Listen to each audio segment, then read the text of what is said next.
the demons call when they do what they do.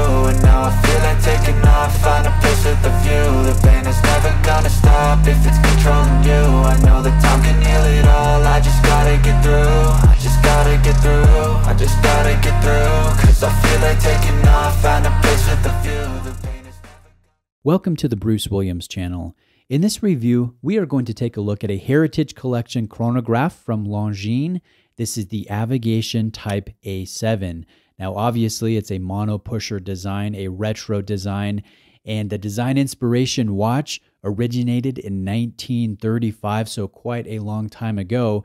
And that watch was issued to members of the U.S. Army Air Corps, which, as we know, is a predecessor of the United States Air Force. So this was a pilot's piece, an aviation watch with a distinctive design characteristic of an off-axis orientation of the dial. So really, your branding, your 12, your crown, your Monopusher is angled at the traditional 130, but really it's 12 on this specific off-axis design. And what it's meant to do is to aid a pilot as they're wearing the watch to see the time at a glance without really needing to adjust your wrist or shift it. You can keep your hands on the control stick of your aircraft, and it's meant to be worn on the inner side of your wrist as opposed to the outer side, which we normally wear our wrist watches with today. So it has some cool history there. It's not just a quirky design. It's not just a conversation starter.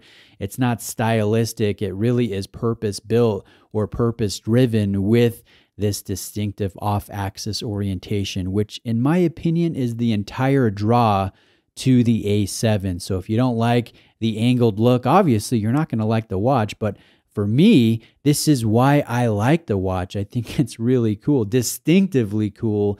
And it kind of reminds me of the American from Vacheron Constantin, probably the most popular and most well-known off-axis orientation, dial orientation watch on the market. This one is one of the lesser-known versions, but certainly more attainable and affordable than the Vacheron. But continuing, let's talk about this piece. There is an onion crown at the traditional 130, like I mentioned. The Monopusher actuates the L788 caliber within the watch, and that movement has 27 joules, 60 hours of power reserve, a silicone hairspring, and a 4 Hz beat frequency. So this one will beat at 28,800 times every hour. Nice, crisp actuation, really a satisfying mechanical feel to the action in that Monopusher chronograph. And yes, this is a column wheel chronograph, and there will be really no defined jumps or ticks to the 30-minute register below the logo at that 130 or the 12 on this off-axis watch. And I'd like to say that that's nice to see a steady progression of your elapsed minutes and how that matches the steady progression of the running seconds in your chronograph, the main hand there. So I like that personally.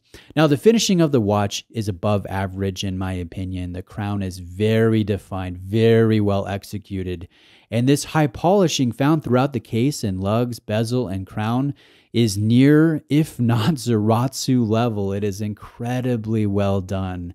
The reflections are defined. They create a lot of light play, a lot of visual interest. And I just think it looks really cool. It works well with the off-axis dial. The entire design language from the 1930s, it really is a distinctive piece, but I recognize it is more of an acquired taste than appealing to the masses, if that makes sense. Now, personally, I like the large cathedral handset here, the large printed Arabic markers done in the old radium tone of superluminova. Here's the lume shot, rather satisfying in low light, good potency, and decent longevity. It is all visible under a domed sapphire crystal that carries several layers of inner anti-reflective coating. That coating will not be on the top of the crystal. Now, to summarize here, I think this is a great watch. It's a distinctive watch, but it is also a watch that will frustrate some watch enthusiasts. And for one reason, the lug width is 21 millimeters. So playing with aftermarket strap options, if you don't like the alligator that this comes on, will be limited, especially if you want to find a vintage inspired bracelet. If you're a bracelet fan, You're really going to be limited with that. So 21 millimeter lugs is a little bit odd. And the other thing I think most of you are thinking of here is the bright white date window in your subsidiary seconds. It is very eye-catching. And I'm not mad that they provided a date here. I think most modern watches will carry a date for practical purposes, but it just stands out. And standing out, it kind of throws off the vintage design inspiration where there was not a date complication. So if Longines were to improve this, I think they should match the dial so it disappears a little bit, make it a little bit more subtle if you don't want to omit it entirely. Now let's continue to the movement here, or at least the actuation. This is a monopusher chronograph, and this predates a dual pusher chronograph layout. So it's perfectly functional, but if you need to pause the timing event that you're engaging with, you're just not going to be able to do so. Every third push of the monopusher will reset your 30-minute chronograph. And with this crown, there is no second position to move the date to the desired date. So if you want to adjust the date here, you're going to need to use, a small toothpick or tool and push a flush external function pusher on the side of this rounded high polish case.